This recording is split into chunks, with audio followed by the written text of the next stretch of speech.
Good morning, Man Hour Nation.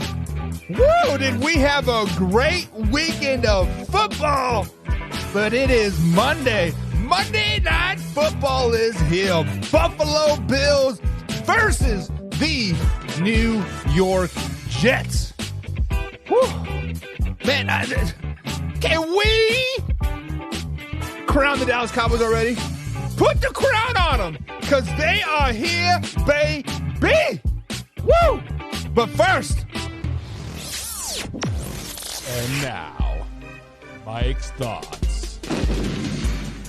The Damar Hamlin story has been a great story. Let's not get it twisted. It has been a great story since he made his camp comeback, right? But he will be inactive tonight. I'm not saying that the story stops here. It is great that the man is still alive. It is great that man even has the ability, the capability to get back on field and play football again. Great story. But I kind of said it before, right? He did have a decent season last year. The only reason why he was on the roster really was because Micah Hyde got hurt. Let's just be honest about it. I'm not saying he's a bad quarterback by any means, or a bad safety by like any means, but the simple fact of the matter is like there are better people out there. And like I said, not to take anything away from his recovery, the man died on the field and literally came back before Michael Thomas could come back from like a sprained ankle. Let's just call a spade. But I feel the only reason why he made the roster in the first place was because of the whole story. But he will be officially inactive tonight versus the Buffalo Bills when they take on the New York Football Jets, and people are kind of upset about it. Like, hey, maybe because the body double of Damar Hamlin is not that good at football. I'm kidding. Cue that intro.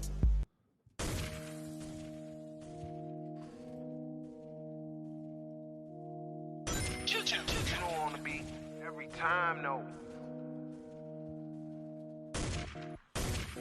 I would like to personally welcome you to Man Hour After Dark. Say that thing. While I bring you the host, Mike, Buck, and Cone. You know who's coming to the stage. Sports talk than what you about to hear right here. I second that. Go.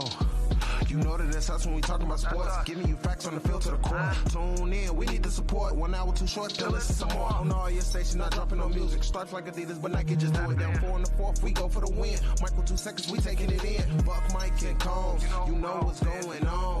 Man, now we're After Dark, no LA, we the big spark. No 4th and inches, won't cut short. Got the best talking, it's all sports. Buzzing more than buzz beaters. We coming live all through your speakers, go. And what is up, Man Hour Nation? Michael Buckheischer here with the Man. I'm sure to head to manhourradio.com. Check out the merchandise page or check out the blog section as well. It is Way or No Way, Monday edition, September 9th, 9/11, guys. A total worst day in American history besides maybe Pearl Harbor. But, guys, 9/11. Keep all the people in your thoughts and prayers today because we lost a lot of people on 9/11. But we are going to dive into some NFL talk. There is lots to talk about on this beautiful Monday morning. The Dallas Cowboys, they is them. The Dallas Cowboys is them. David says it best. Daddles is total bad asses. Facts. Dallas Cowboys are here, baby. Go ahead and put that Super Bowl crown on them right here, right now. The Philadelphia Eagles, first quarter, 16-0, baby. And then what happened? Are we ready to dethrone the Philadelphia Eagles already after week 1? Let's talk about the San Francisco 49ers. Good Lord. Nick Bosa says, look at these pythons, baby. It is time for me to F you all up, and that is what he did with the Pittsburgh Steelers. We're going to talk about that as well. We are also going to talk about the Buffalo Bills taking on the New York Football Jets tonight. We are going to talk about that. It is going to be a great show. And people are already commenting. I love it, guys. And Tim McWaz says the Cowboys are the best team in the league, with the Niners at a close second. Eagles are going to have a setback this season. Super Bowl hangover is a real deal, Tim McWall. I got lots to talk about for the Philadelphia Eagles and the Dallas Cowboys, but I've been telling you guys all off season long. Super Bowl hangover. New offensive coordinator. New defensive coordinator. Miles Sanders is gone. Of course they're not going to be very good. They have a whole brand new secondary. The Eagles are not that team. I may have had them at number one in the power ranking because I thought they were going to be good. I thought they were going to at least flex on the New England Patriots and maybe give me some validity. But when we release the power rankings Tuesday night, I see them dropping. I see them. I don't know yet. Woo! High pollen alert. But guys, if you haven't done so already, like, comment, and subscribe down below. Share this with a couple friends as well. And also, guys, sharing is caring. Share this live feed. I'll be much appreciated. With that being said, Hoffy, 5 of the top 10 got big this week, and looks like your power rankings are shit. Also, I got nothing. Hoffy, you got it. They played the Giants. Relax. Jamie Hill's already saying the Cowboys, slow it down, baby. Slow it down, baby. They only played the Giants. The Giants team that improved in every aspect of the field. The Giants team that didn't even let the Dallas Cowboys offense in the first quarter. I don't know. It is what it is, but it is time to get into the biggest takeaways from the week 1 here. As we jump into the lead block. Takeaway number 1, guys. Takeaway number 1. Guys, it is officially Tua time in Miami. If you have not jumped on the Miami Dolphins bandwagon yet, there is time to jump on still. There is time to get your Tua Tagovailoa jersey. It is time to get your Tyreek Hill jersey. There is still time. There is still time. I'll post an Amazon link and they can get it to you by Thursday. Guys, it is Tua time. The Miami Dolphins are the real effing deal. Now, their defense kind of had a setback. Their defense kind of forgot to show up a little bit. But, hey, when you're scoring 36 points and Tyreek Hill cannot be stopped, Jalen Waddle doing his thing, wada, and you have a 30-year-old running back that still gets his bread. Guys, it is Tua time. Tua time. The Miami Dolphins are the real deal. That is my takeaway number 1.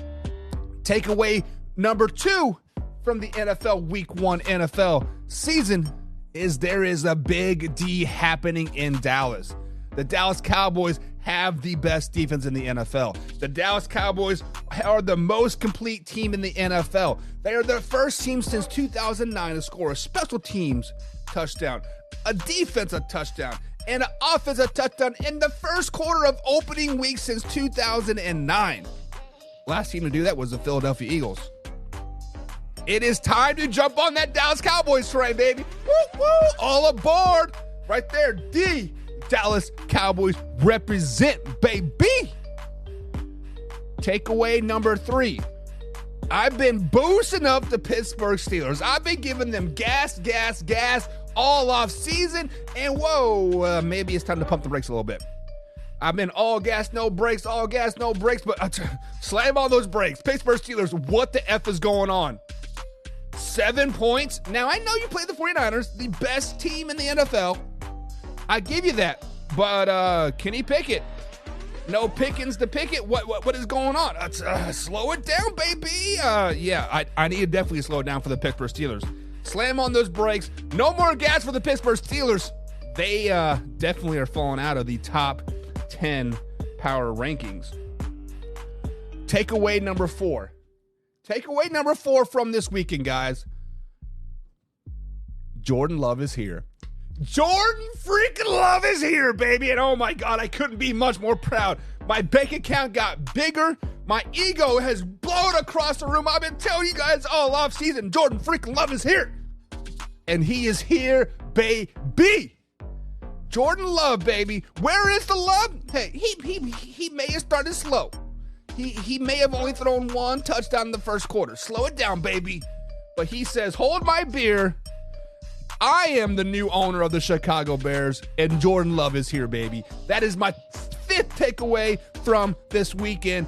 And the most important takeaway from the eye test from this weekend is Lamar Jackson got his bag. Lamar Jackson got his bag this offseason, but guess what? The Baltimore Ravens offense still sucks. Way to go, Baltimore Ravens. You put your future on this great-ass quarterback, right? Let's use the term, air quotes that, baby. Like, come on now. Lamar Jackson, you are still a trash-ass quarterback. Odell Beckham Jr. is over the hills, like 37 years old with 7 brand new knees. And J.K. Dobbins is officially out. The only reliable piece that I liked on the whole offense is gone. Now, you do have Zay Flowers, so maybe he can step up and do something. But Baltimore Ravens, time to fine-tune some stuff there because you guys suck. All right, guys, so let me know what your biggest takeaways from this weekend is from week 1. Those are my top 5 takeaways from this weekend. But I'm bringing into a new segment here, and I am very, very curious of how this is going to go because I kind of just woke up and went, hey, this is a good idea. I have no graphics. I have no sound effects. I have no music. I really have no direction. Maybe one direction. And that's up, baby. If you know, you know. Come on. Boy bands. I just watched a preview of the new Trolls movie, and they had like NSYNC voicing the guys. And they're like, we had no direction back in our day. We just had one direction. Then we hit the back street, and then we got NSYNC. Yeah, it is. I'm sorry. I will show myself out. But, guys, this is a new segment that I'm going to try. Before we get into way or no way, I want to try this segment called 3 and Out. Basically, I got three things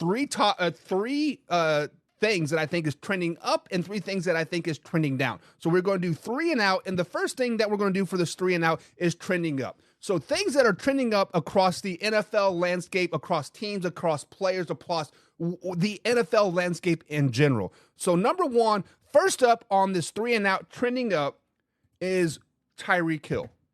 Guys, I understand that Tyreek Hill, we know that he is a very prolific wide receiver. I understand that Tyreek Hill has spoke a lot this offseason. The first 2,000-yard receiver ever. Yada, yada, yada.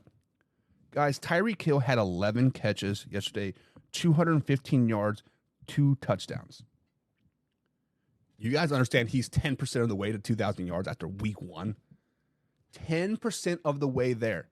He can literally just have 120 yards every game for the rest of the season and blow 2,000 yards out of the water. Guys, Tyreek Hill is the most trending up athlete right now after week 1. Yes, he has been a top 5 receiver his whole career. I mean, not his whole career, because we forget the pre-Patrick Mahomes days when he was there with Alex Smith, right? He Tyreek Hill, who, right?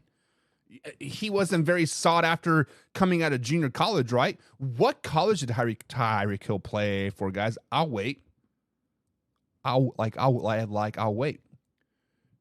You guys understand that Tyreek Hill has exploded the last 5 seasons, right? Exploded. And then JJ comes along. Then Jamar Chase comes along. And then you could put CeeDee Lamb up there. People are like, oh, maybe Tyreek Hill isn't that guy. Tyreek Hill said, hold my beer. I'm better than JJ. I'm better than Chase. I'm better than CeeDee. Guys, Tyreek Hill is the most trending up athlete after week 1. He is killing it. And guys, get your number 10 jersey right now. I saw my man Arthur Brown in the chat. He says, yeah, baby, fins up. Yeah, guys, fins up. The Miami Dolphins are the real deal, and they go as far as Tyreek Hill is going to take them in. If Tyreek Hill can repeat even 80% of what he did on Sunday versus the Chargers, look out, baby. Look out. 2 huge catches on the final drive, 215 yards, 2 touchdowns with only on 11 receptions. Guys, I want you to watch him. This is a play that he does not get the ball, right? It is a sweep to the right. Tyreek Hill basically does a stop and go route on the left-hand side. The safety is giving him a 6 yard gap, right? And he blows past him about 20 yards up the field and has a 5-yard cushion. That is a 10-yard swing one way or the other in less than 20 yards. Like, what? Guys, Tyreek Hill is the real deal. He is the real deal. David's in the chat. He says he torched my Chargers. Yes, he did.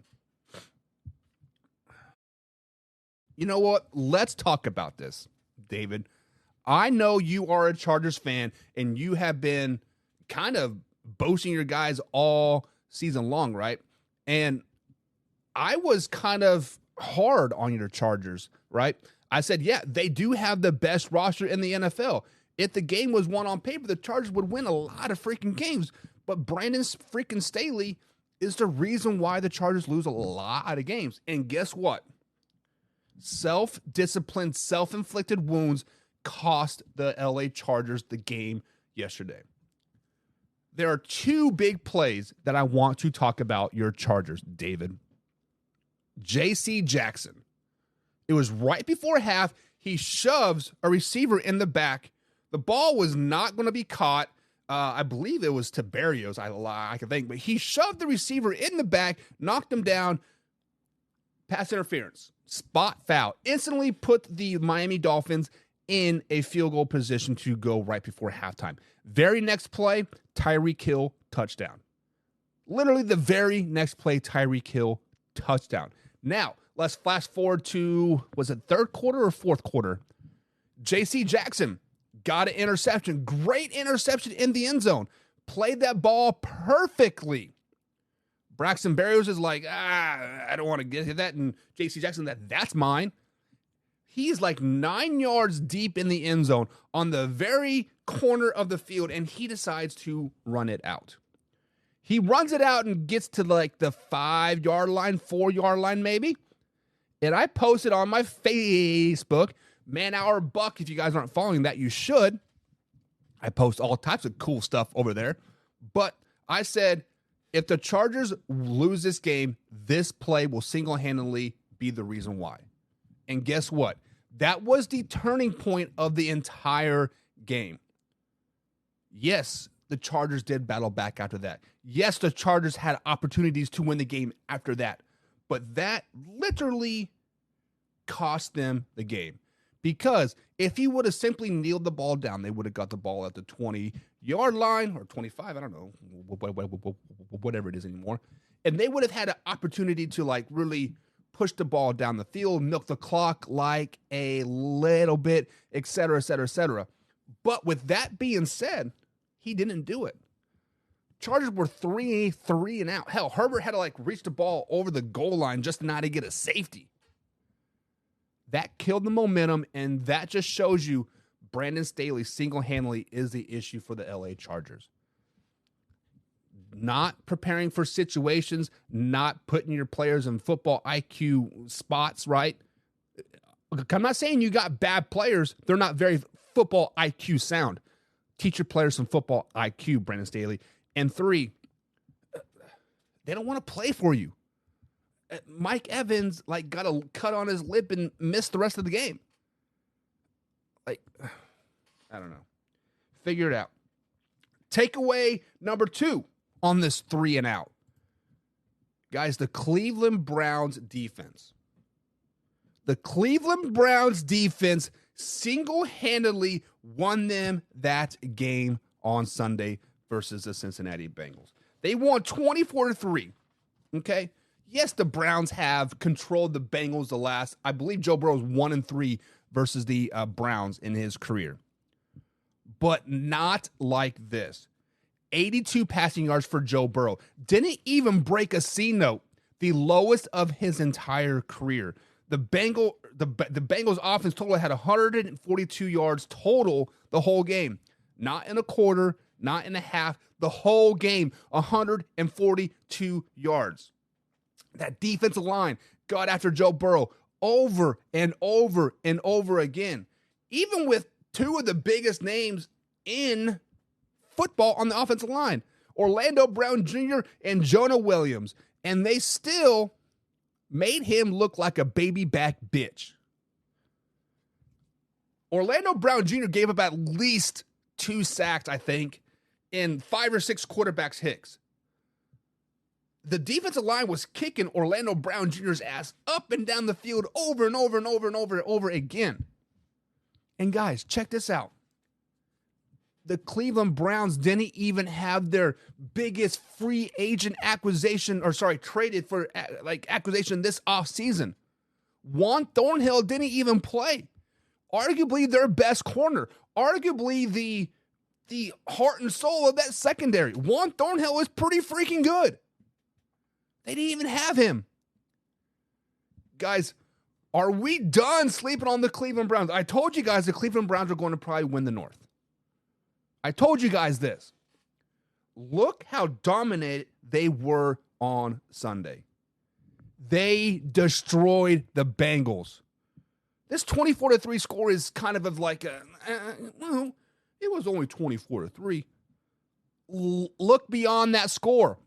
82 passing yards versus Joe Cool freaking Burrow. Joe Burrow was getting frustrated. Joe Cool wasn't Mr. Joe Cool anymore. And Deshaun Watson didn't even play up to like his potential, right? Yes, he's still trying to figure things out a little bit.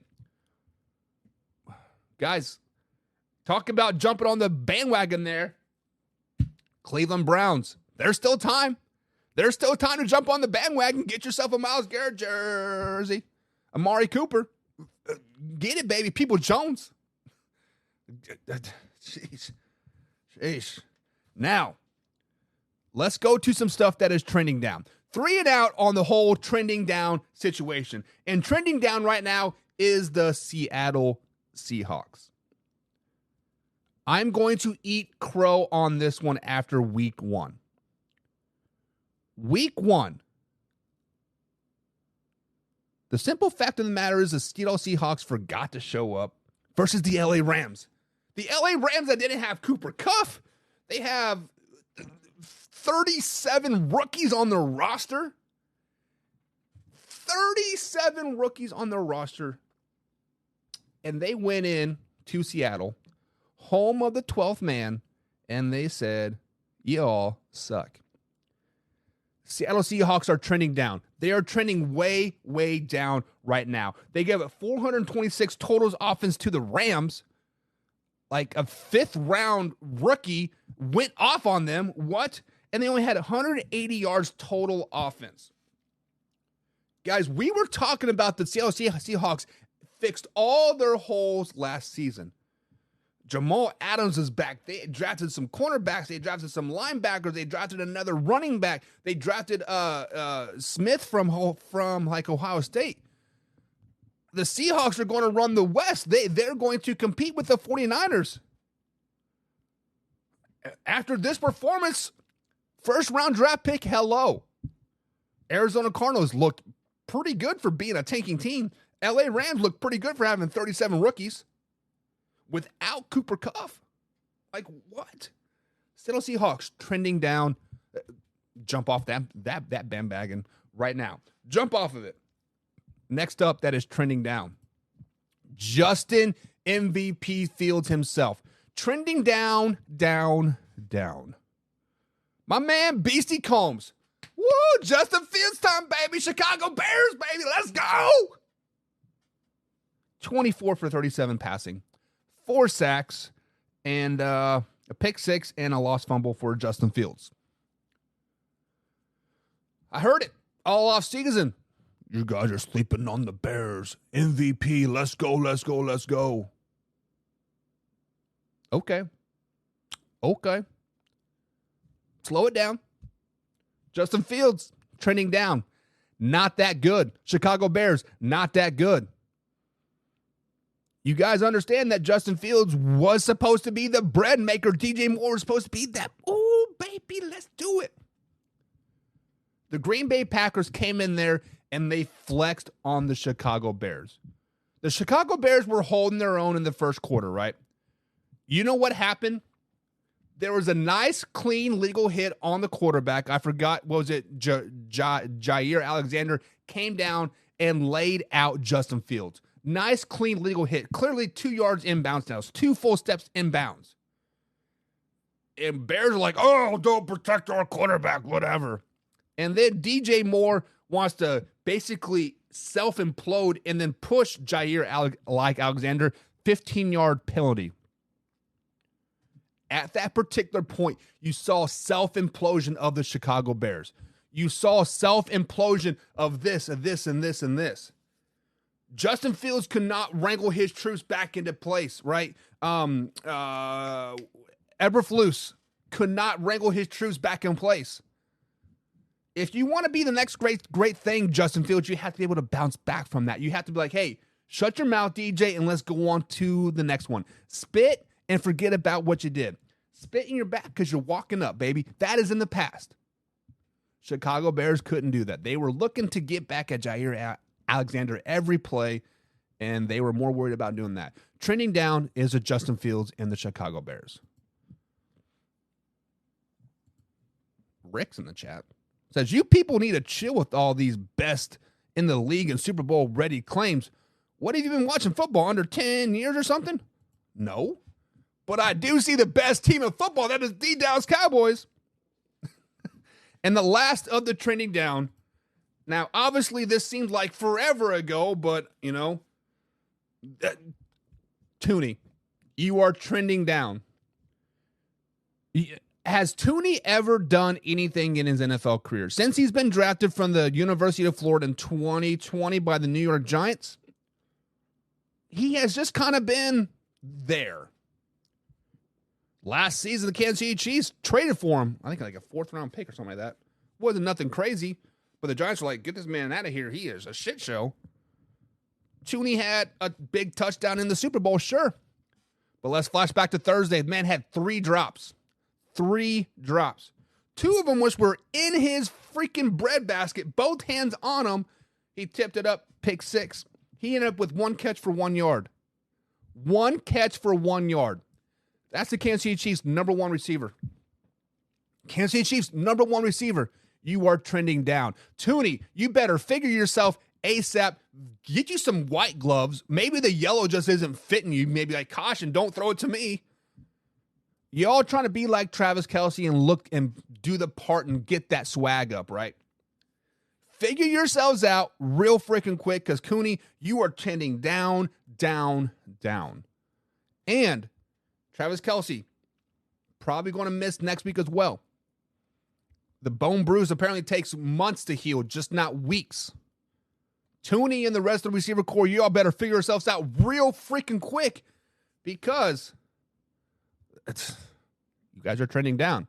Trending down, guys. So let me know if you guys like about that 3 and out. My chair's falling down. My bad. I'm going to get some graphics and get some music, but this was literally just kind of a wake up this morning like, hey, this seems like a good idea. This seems very football-ish for the Chicago Bears. 3 and out. But let me get back to the comments, guys. I know you guys have been coming in with the comments here. Hoffy says Burrow is 1-5 versus the Browns. Wow. That is not good. Not good. Is Watson still trying to figure it out, or is this the Washington we should expect moving forward? Ooh.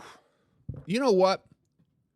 I think Deshaun Watson is still trying to figure it out. Because if you look back at that game, it was not the best conditions for a high-powered offense like the Cleveland Browns could be. It was rainy. It was slippery, right? We saw a lot of people slipping and sliding that whole game. Cincinnati versus the Bengals. There's a lot of slipping and sliding. So with that being said,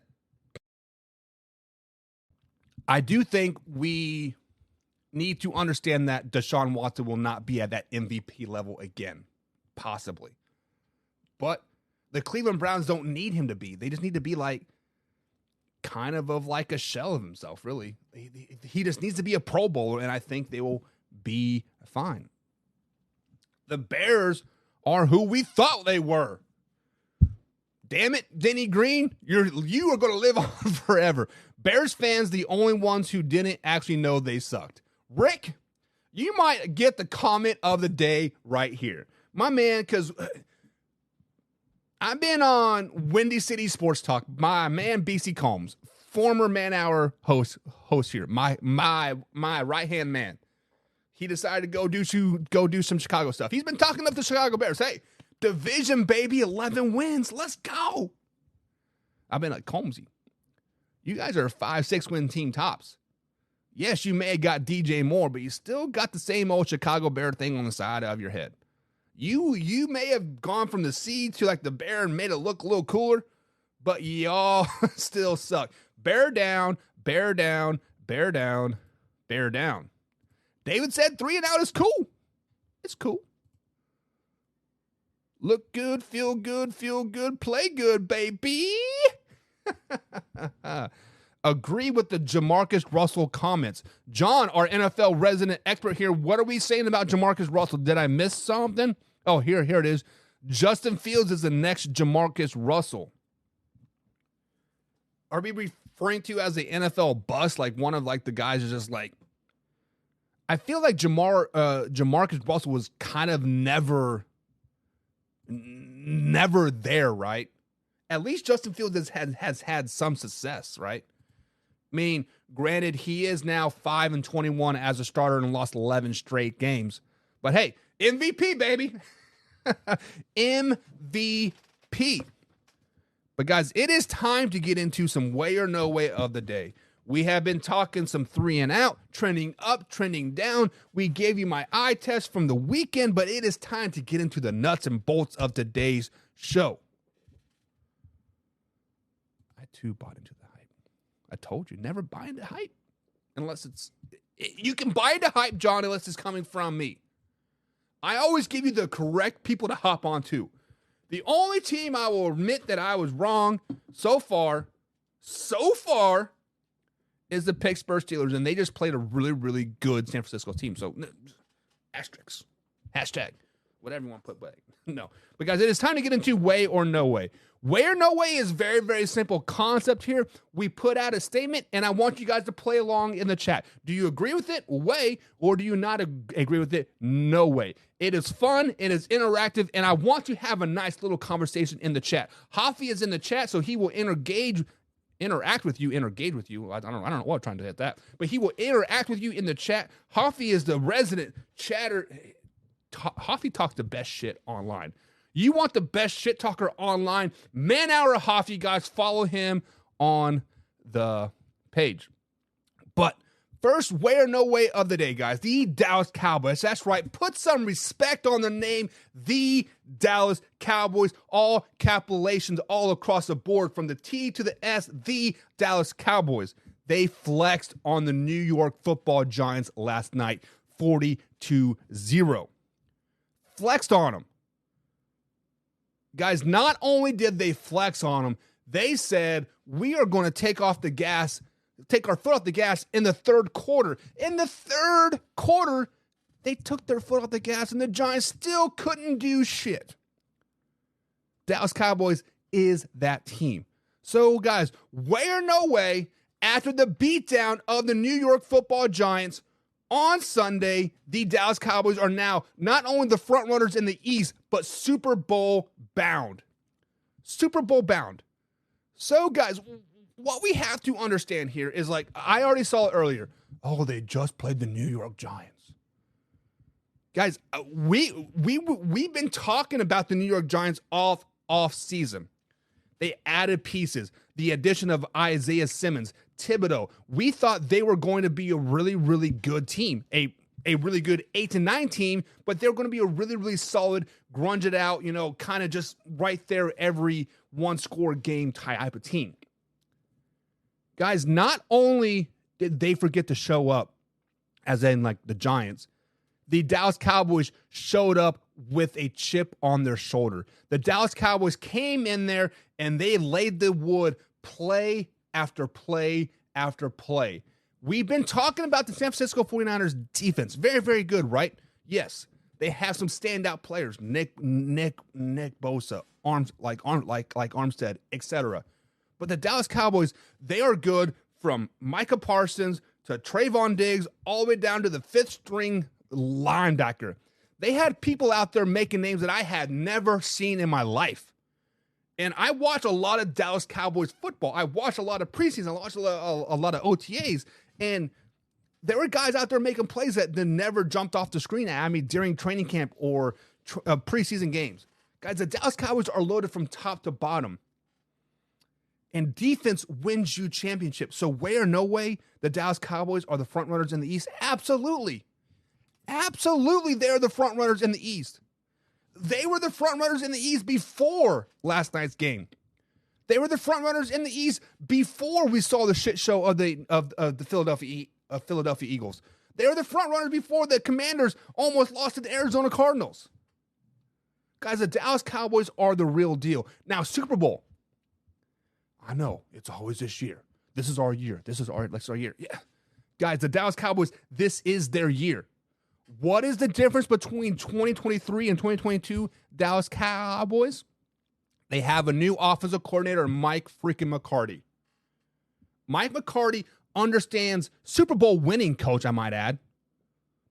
He understands the strengths and weaknesses of Dak Prescott. Yes, Dak Prescott threw 15 interceptions last season. Yes, all of them may have been his fault, except maybe the one versus the Jaguars. Threw into double covers, threw into triple covers, thrown across his body. But the difference was those were all like 20-plus yards down the field. Dak is a nickel and dime quarterback going down the field. Dak is a game-managing quarterback. Mike McCarty knows this. You will have your big plays with CeeDee Lamb and Gallup and Turpin and whoever else, right? You will have your big plays. But what it comes down to is game management, football, and stellar defense. And that's exactly what the Cowboys have. The Dallas Cowboys are a Super Bowl team. The Dallas Cowboys are going to go to the Super Bowl. The Dallas Cowboys is them. You guys understand that they have Hall of Famers or potential Hall of Famers on the defensive side of the ball now. I'm not talking about Trayvon Diggs. I'm not talking about Micah Parsons. I'm not talking about Van Der Esch. I'm not talking about, I guess Sean Lee is still in the roster, right? I'm talking about Stephon Gilmore. One of the best acquisitions from the Indianapolis Colts to Dallas Cowboys, Stephon Gilmore. He is teaching those young guys how to ball out. He is teaching those young guys how to do work. Guys, the Dallas Cowboys are the real deal. And no, it is not a little premature. It is not premature. This is bandwagon week number 1. Jump on the bandwagon and do some work. I saw this one. Let me jump out.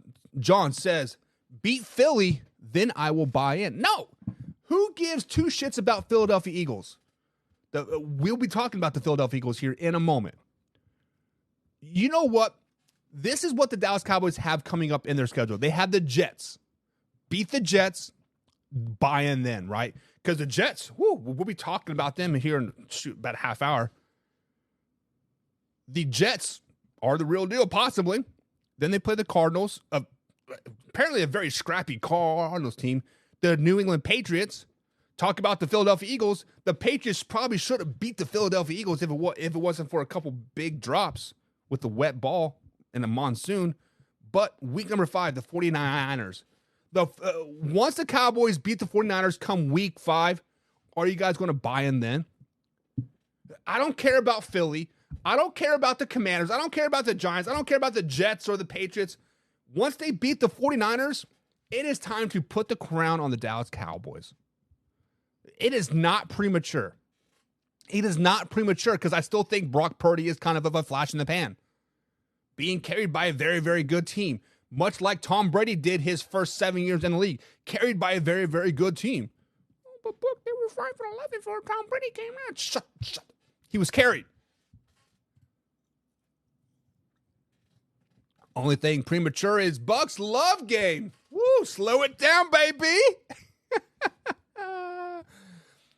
Hoffy says Philly Barry beat New England. Come on now, John Peebles.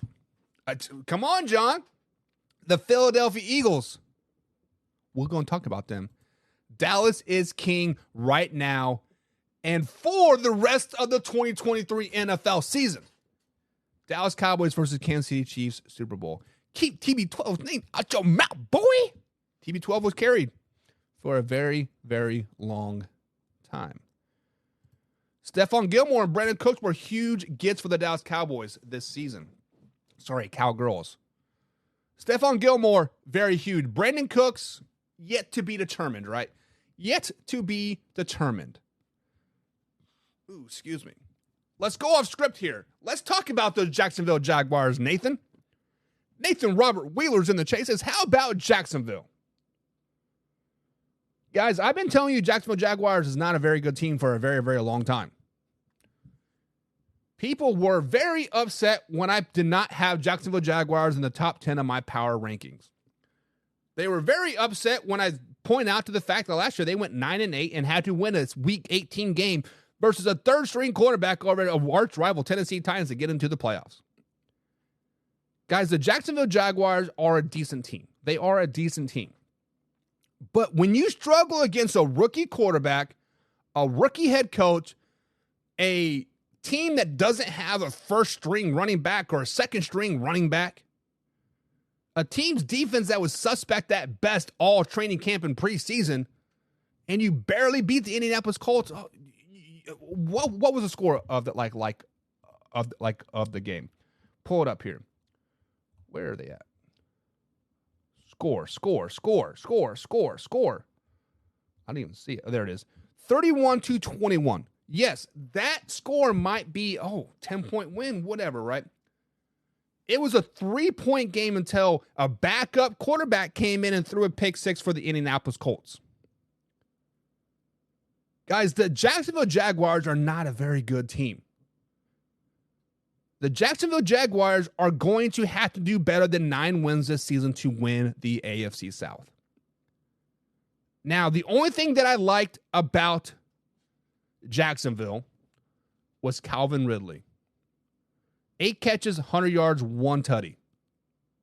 That was pretty much all in the first half, though. What did he do in the second half? He put up a big old goose egg like he did on his jersey. I think he forgot to show up after halftime. Guys, the Jacksonville Jaguars are just, they're not that good. The only reason why the Jacksonville Jaguars are going to make the playoffs this season is because they have an easier schedule. They are playing the AFC South. Houston, up and coming. They battled with the Ravens. We'll see what they can do week 2. Colts, without Anthony Richardson's on the field, they're not very good. We saw that. Right? And then you have the Tennessee Titans. My man over at Tennessee Titans Talk, Titans and the Truth.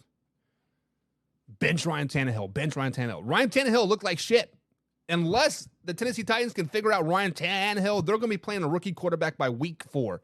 So you're going to have 3 rookie quarterbacks against the veteran of Trevor Lawrence. If the Jacksonville Jaguars do not win this division, something's wrong with them. But I'm not a huge fan of Jacksonville Jaguars, Nathan. They did have a good win. It is always nice to beat a rival, a division opponent. It's always nice to come out on the road week 1 and win by 10, I guess. Get the fans excited. But no, they're not very good.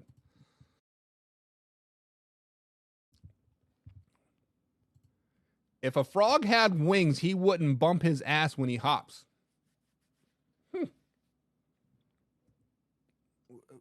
Yeah, you would. You would still have to hop. Still gotta. David said, I told you Jacksonville is a good team. Trevor Lawrence is a top 5 quarterback. David, I understand you are a Chargers fan. I understand how you know people look on paper. People look really, really good on paper. Jacksonville Jaguars look really, really good on paper. But Trevor Lawrence is not a top 5 quarterback. Now, he might be at some point in his career, but right now, top 5 quarterbacks in the league are Patrick Mahomes, Joe Burrow, even after an 82-yard performance, still better than Trevor. You got to put Tua up there. Good Lord, did Tua look good, right? And then, unfortunately, you still got to put Aaron Rodgers up there until we see Aaron Rodgers get broken, and then you got Josh Allen, right? I don't even think Tua is a top 5 quarterback in the AFC. In the AFC, you do have Patrick Mahomes. You do have Aaron Rodgers now, right? Josh Allen, Tua, and then Joe Burrow. Yeah, he's not even top 5 in the AFC. Sorry, man. Sorry, it is what it is. But guys, moving on. The next way or no way of the day. The Philadelphia Eagles did come out on top over the New England Patriots after a 16-0 lead first quarter run. They pulled it out 25-20 in the rain in New England, I guess New Jersey. I don't even know where the freaking New England Patriots play. I think it's New Jersey. But guys, way or no way, the Philadelphia Eagles will be dominant in 2023. So guys, the Philadelphia Eagles are a team that is kind of a shell of themselves of last year. Yes, they still have Hurts. Yes, they still have A.J. Brown. Yes, they still have Devontae Smith, right? They still have all those offensive weapons. What we don't realize is that defense is almost brand new. Whole brand new secondary on the defensive side of the ball. New defensive coordinator. New offensive coordinator, right?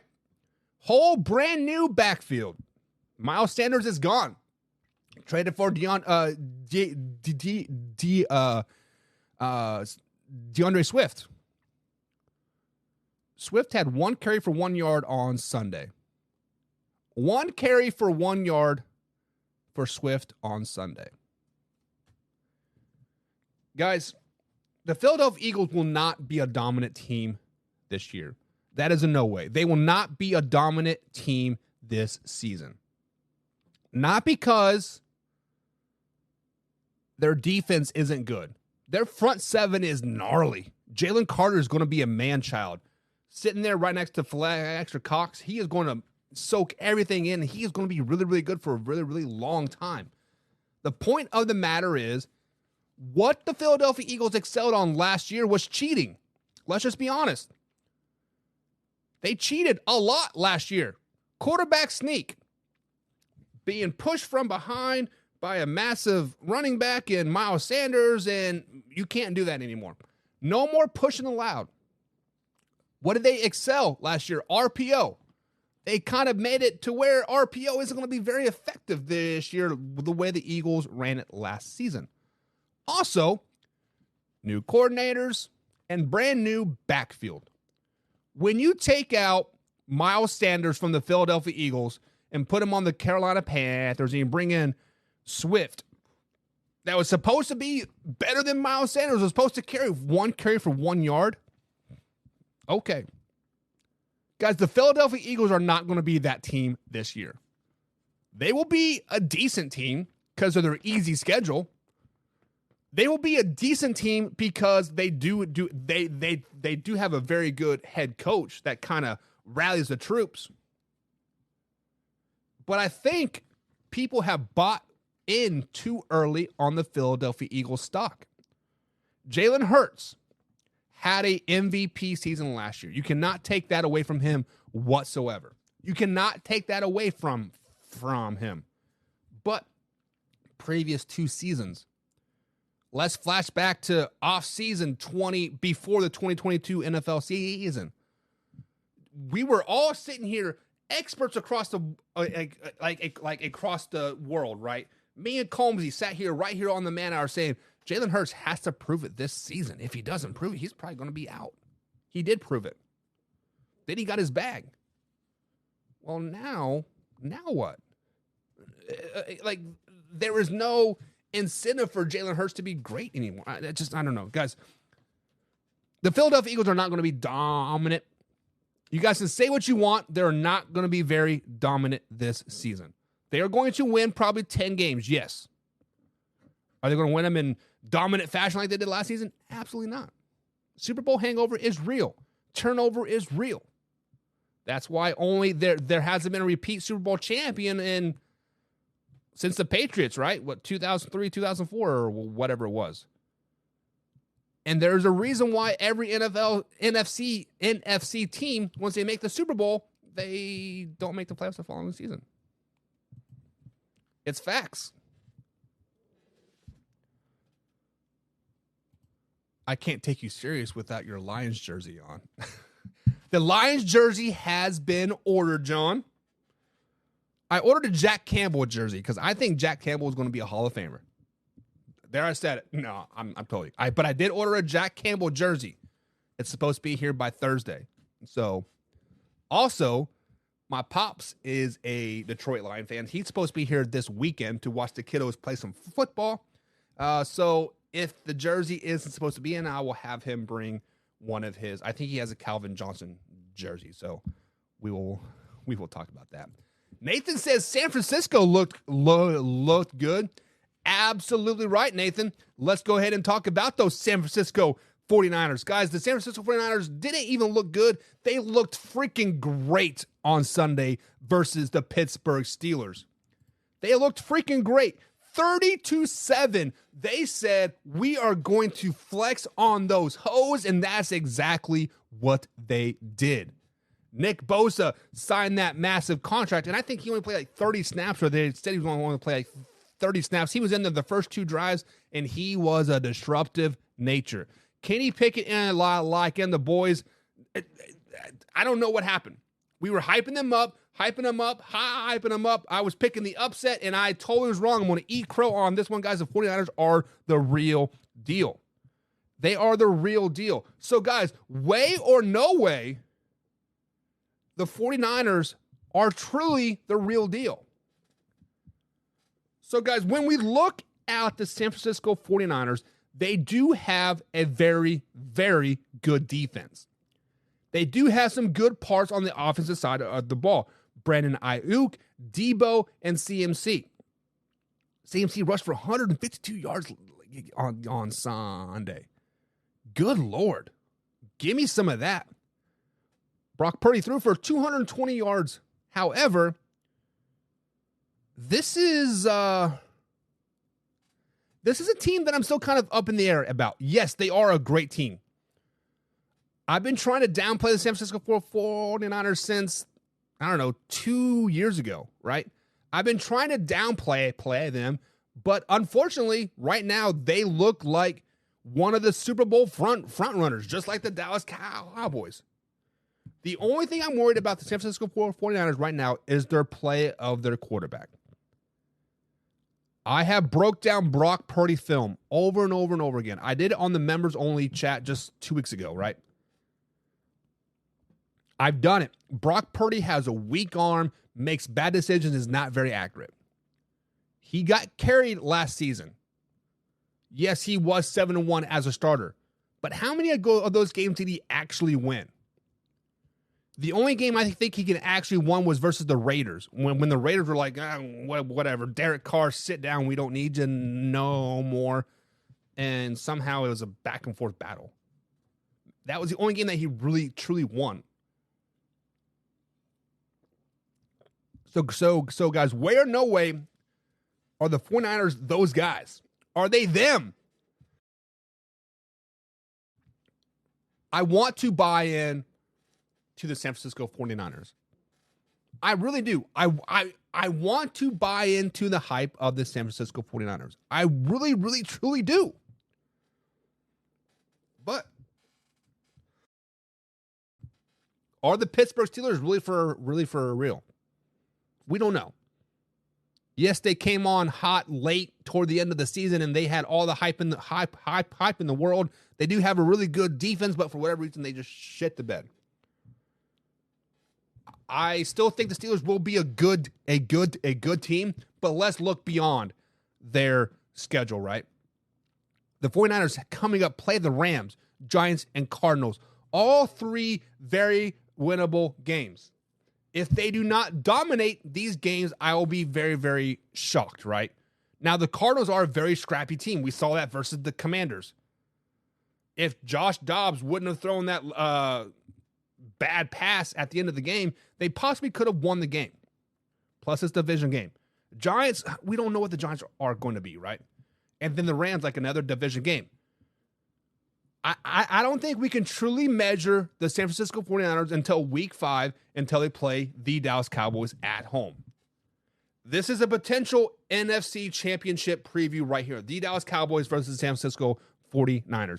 I think it is going to be a good matchup. And I think that is going to be the true measuring stick for both of those teams. So way or no way are the 49ers going to be dominant this season? Yes. Gun to my head right now, I'm going to say yes. I think the 49ers are going to dominate. Not because of their failures at quarterback, because I think Brock Purdy is going to be carried again all season long. He's going to get all the praise and all the glory, right? They got a great running game. CMC is a dog. Brandon Ayuk is a dog. Deebo Samuels is a dog. That defense, how did they get better? The 49ers are the real deal, guys. Just face it. And I don't know where I had them on my power rankings. I don't think they were even on the power rankings, but I'm going to eat crow on that one. I definitely made a mistake. Let's go back up to the chat here before we jump into the Buffalo Bills taking on the New York Football Jets, moving slowward. Wasn't impressed with Philly. So what happened with Burrow? He get paid and stop caring? Okay. I was not impressed with Philadelphia Eagles either. However, that first quarter, I'm like, holy crap, watch out. 16-0, they jumped out early, but the Patriots weathered the storm. Hoffy, I could see him saying, oh no, put in Bailey Zappi, put in Matt Carroll, put in somebody, right? Like he says he wasn't impressed. But Hoffy, stop. But yeah, I was not impressed with Philly either. They do have some work to do. Now let's talk about Joe Burrow, Casey. Joe Burrow, I saw was 1-5 versus the Cleveland Browns.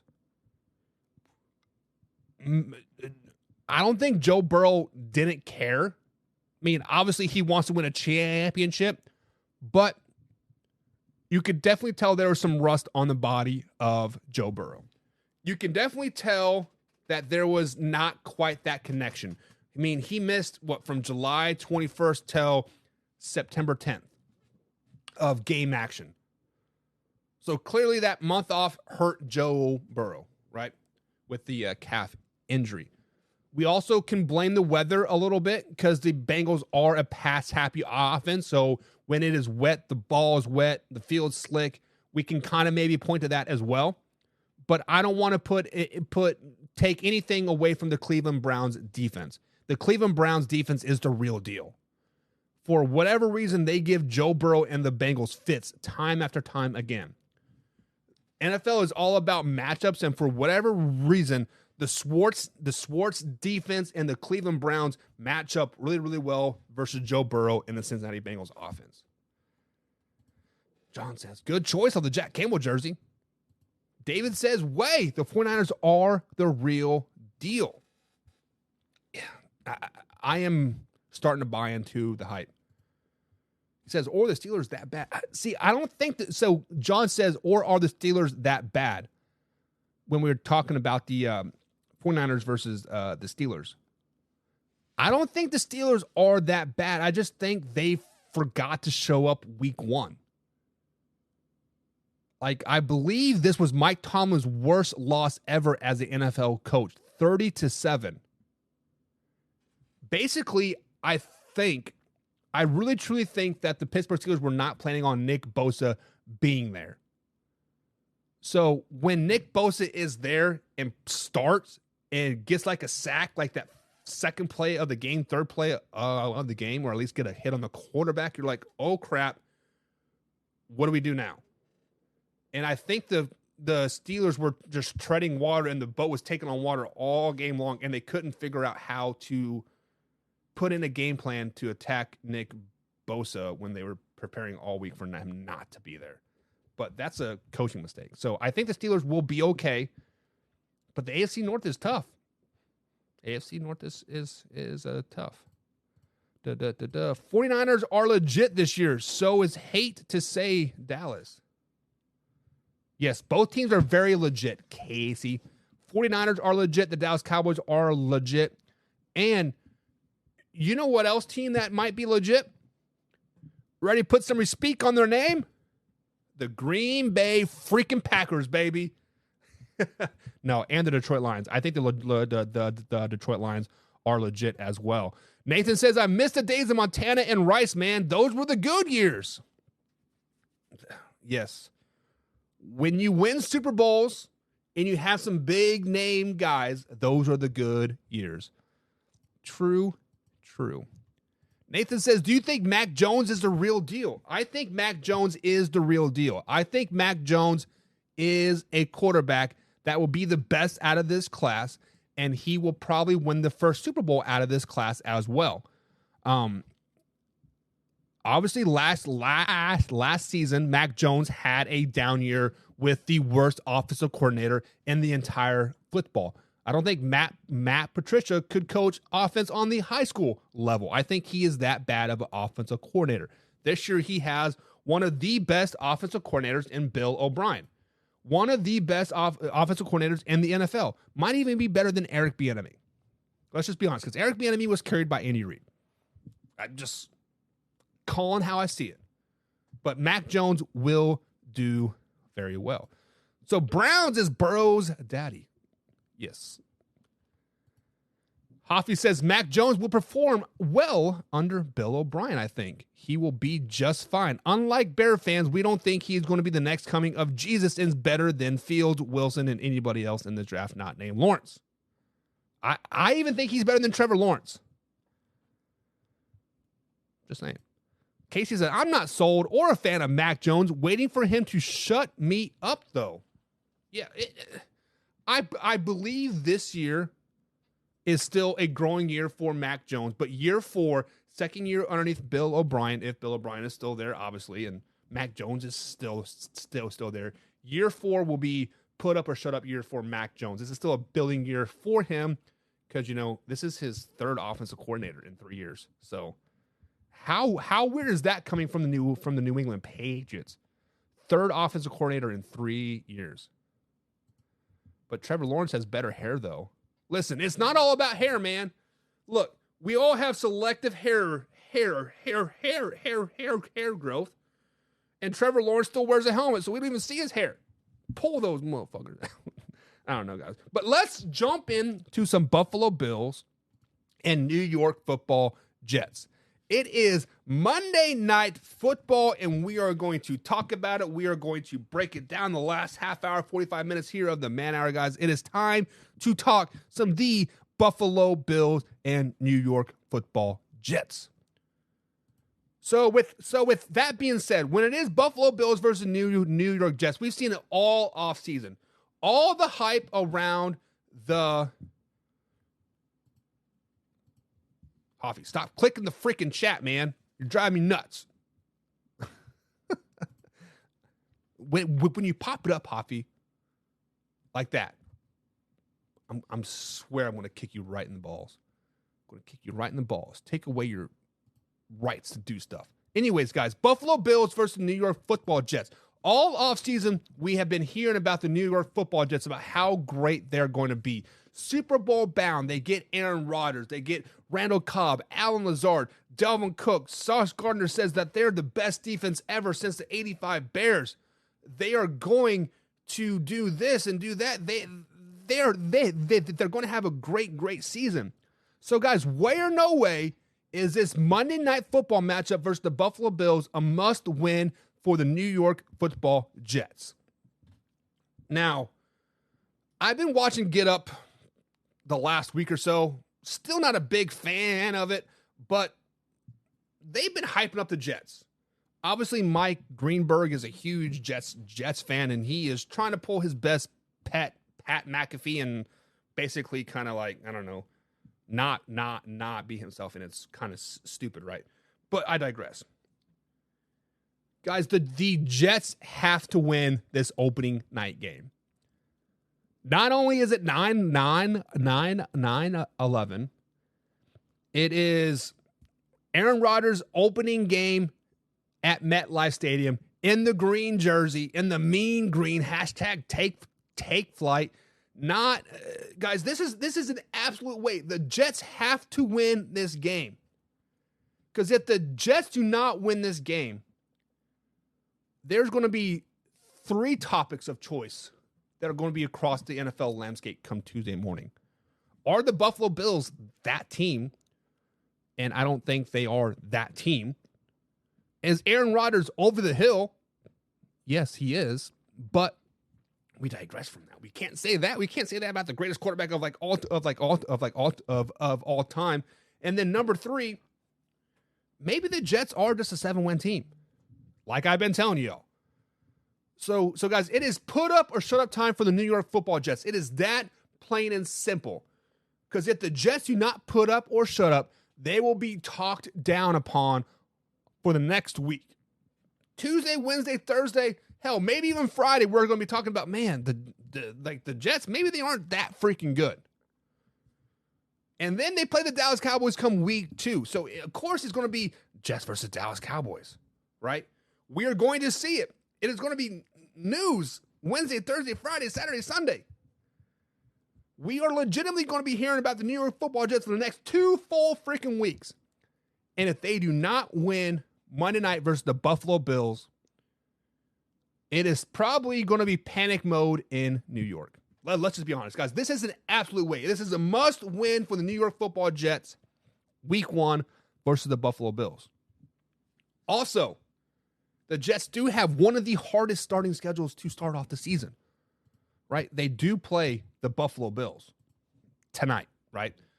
Then they do play the Dallas Cowboys next Sunday afternoon. Then they play the New England Patriots.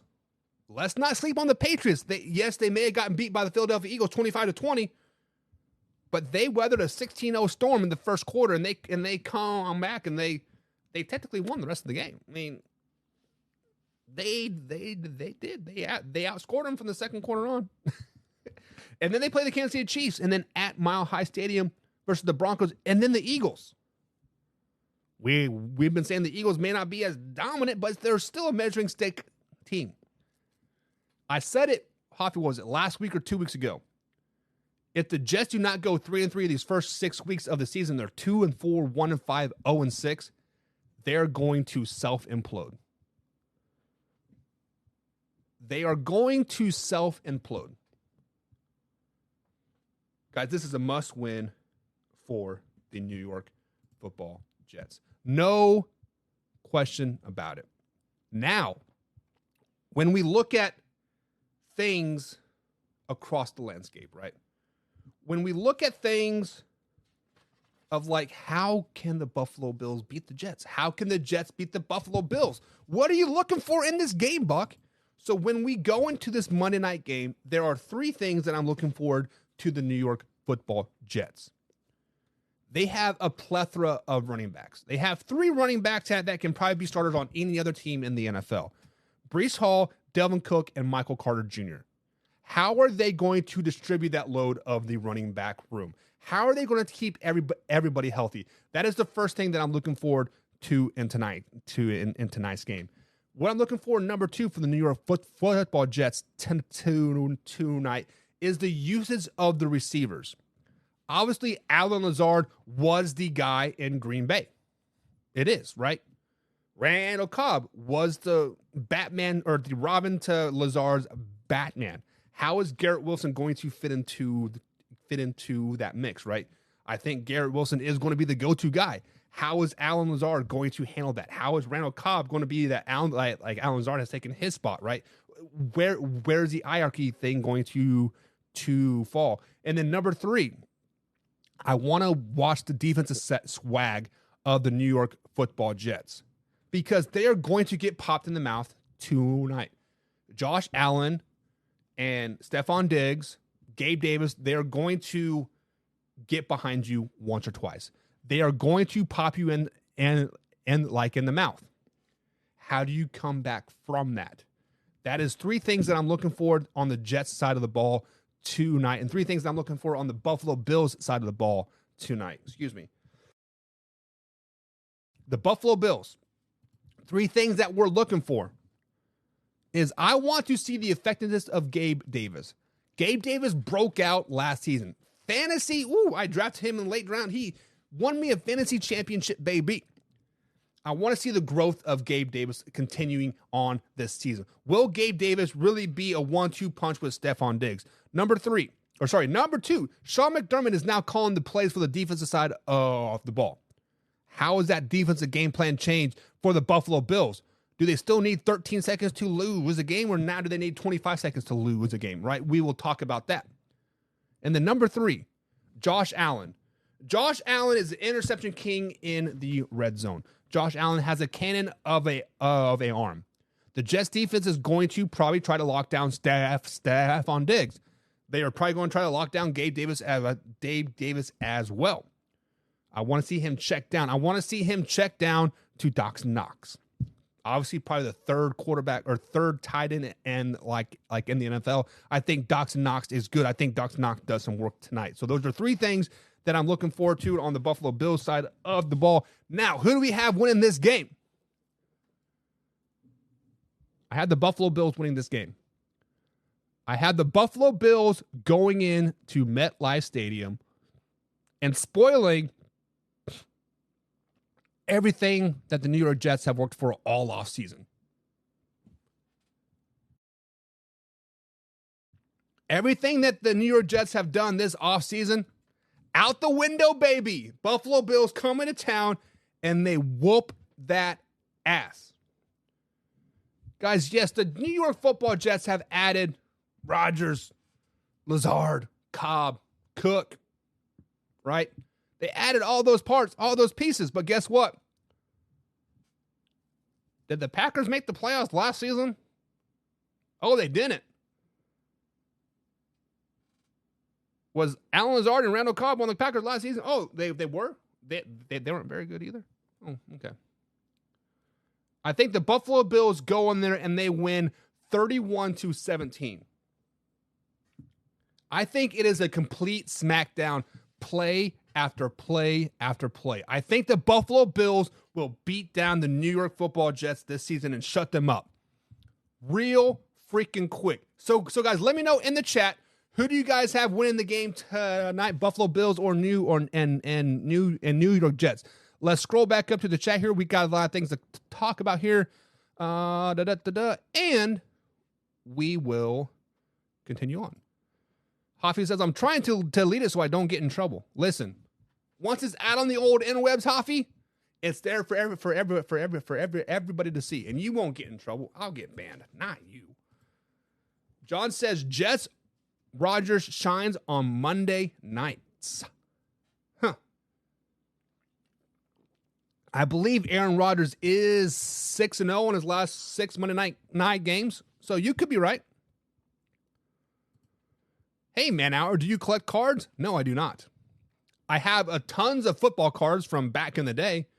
I have like 17 Vinny Testaverdis when he had like 15 teams. But no, I don't collect cards. So don't you be trying to get me any of those breaks or anything like that. I'm not into that kind of shit. So yeah, get that out here. Casey says, I think it's a must win for both teams. It can't be okay, it can be a must win for both teams. I get it. The Buffalo Bills want people to know that, hey, the East is still us. The East still runs through us. You have to be the man. You got to beat us. I get that. And the Jets, obviously, they want to be the man. So yeah, can we really say week one's a must win? But I don't know. Arthur says, way. It is a way that that is a must win for the Jets this season. Arthur, with the killer graphics as always, we are on the same page. Rhino Niner in the chat. He says the Niners will stop you once again. Fred Warner said, good morning, Dak Prescott. Listen, the San Francisco 49ers wouldn't have beaten the Cowboys the last two seasons and the playoffs if Kellen Moore would teach the offense football IQ, a.k.a. the referee has to touch the ball. Now you realize that every player goes and hands the ball to the referee now and not try to spot it. I'm just putting it out there. And Kellen Moore is no longer going to be able to put Zeke in at center. So can we fast forward to week 5 soon enough? 49ers versus Cowboys. Oh, man, that's going to be a great game. As long as everybody is like healthy, 100%, probably the best game of the week. Nathan says the Jets haven't been good for years. It's okay if we do it, if they do this year. Like, I guess, this year. It is okay if the Jets do well. I'm not going to be mad about it, but let's just be honest. They were 7-10 last year with the same defense that they had. I don't think Aaron Rodgers alone puts them over that 10-win hump. They were 7-10 last season, yes. Delvin Cook, Alan Lazard, Randall Cobb, and Aaron Rodgers, all good additions on paper. I want to see it in real life. This is the one thing that scares me about the New York Football Jets, is that you can, in theory, have too much firepower, right? Alan Lazard was the number 1 receiver in Green Bay. He comes over to to New York and gets paid. Garrett Wilson was the number 1 receiver for the Jets last season. Randall Cobb was the number 2 receiver for the Green Bay Packers last season. Now he comes in, he's going to be 4, maybe 5 receiver on that team. Delvin Cook was the guy in Minnesota for many years. Now he could be number 3 on that depth chart. Michael Carter Jr. is a really good running back. Stop sleeping on this guy. Breece Hall, arguably the number 1 running back.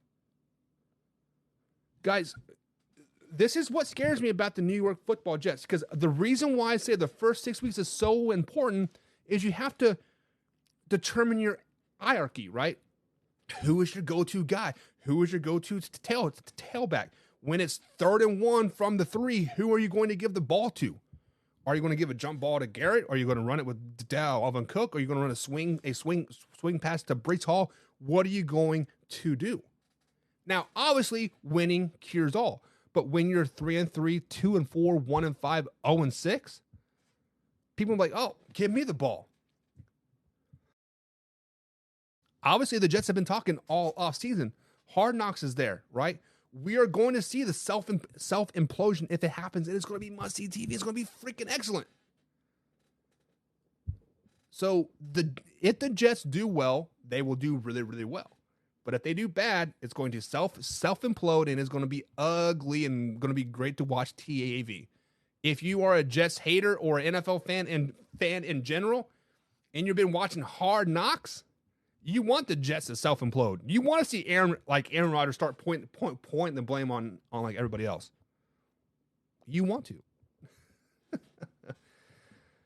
I think we already talked about that. Casey says, Allen is over the hump. His window has closed, but that's just my opinion.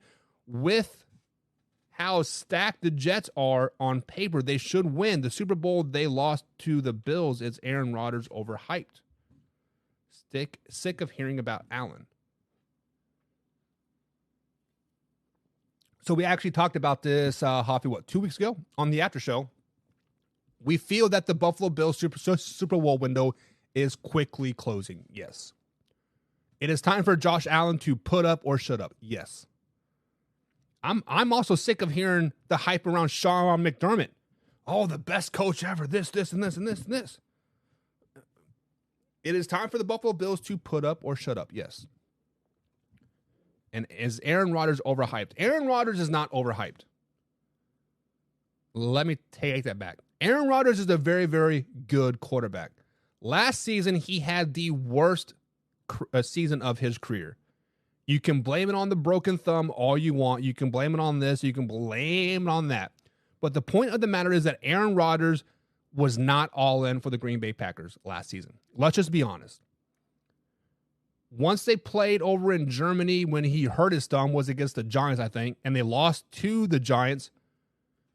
I remember this vividly in my head because on the next day, we're like, whoa, pause. Where did the Giants come from? And why are the Packers so freaking bad? Right?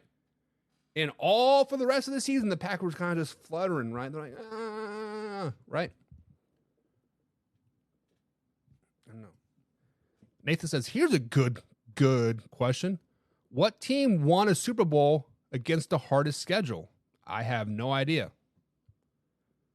Because the hardest schedule is all kind of relevant, right? Or irrelevant, to be honest. Strength of schedule is great talking points. Oh, the Chargers have the hardest schedule the first 6 weeks of the season. The Seahawks have the hardest schedule the 6 weeks of the season, right? But some teams match up better versus other teams. Let's just be honest. Browns match up really good against the Steelers. The Bengals. But not very good against the Ravens. So, but to answer that question, I don't know. I would have to probably say if we're talking maybe like the last 15 years hardest schedule, I would probably have to say the New York Giants. Because I feel like the Giants were like a 8-8 team and they won the Super Bowl many, many times. So I feel like they would have the hardest schedule. Tyreek Hill won my fantasy matchup this week. Nice. Lost to the Lions twice. Not for sure what you're talking about there, NFL expert. But John has the Jets 28, Bills 21. Also saw that the Jets are getting exposed tonight, says Arthur Brown. I think this is a good measuring stick versus the team in general. And Marlon's in the chat. Marlon and Dale Carter. He says Cowboys peaked too soon. What? My man, the Dallas Cowboys haven't peaked. They're still on the incline, baby. And they're never going to peak. They might plateau, but they're going to be like this all season long. They're just going to get better and better and better. I'm not saying 17-0. Don't get that twisted. They still got some hard games coming up. They still got the 49ers. They still got the Eagles twice. They still got the Commanders. They also got to play the Giants again. Hell, they played the Lions Thanksgiving or week before Thanksgiving. There's a lot of things happening for the Cowboys guys, but they're going to be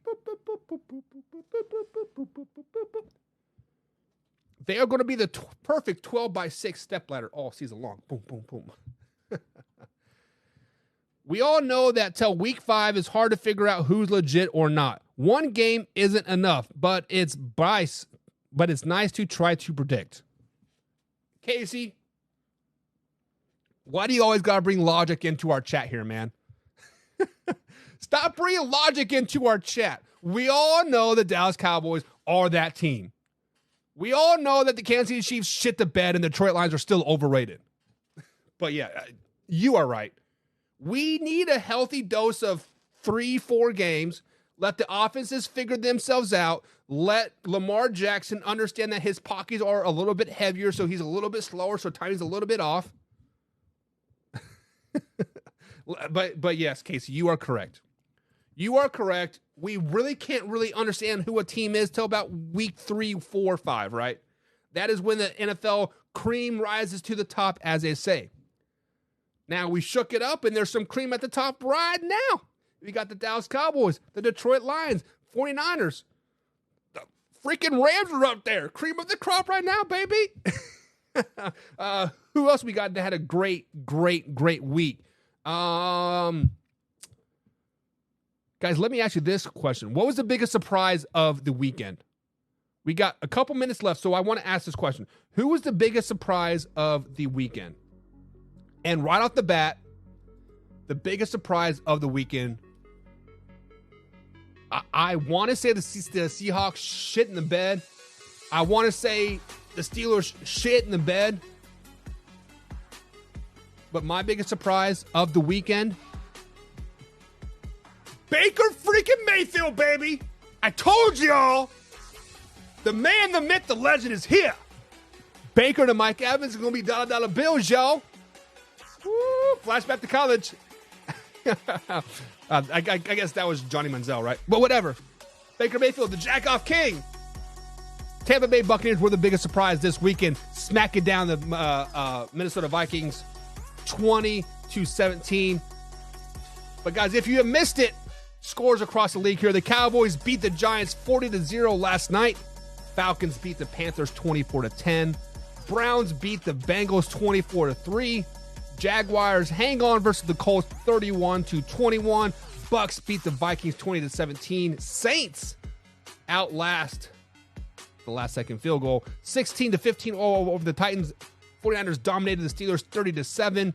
Commanders outlast the Cardinals 20-16. Ravens beat the Texans 25-9. Bears lose to the Packers 38-20. Raiders beat the Broncos 17-16. Eagles beat the Patriots 25-20. 36-34 Dolphins over the Chargers, and the Rams do beat the Seahawks 30-13. Guys, that is it for the Man Hour. See you next time. Live, raw, uncut sports talk. We out.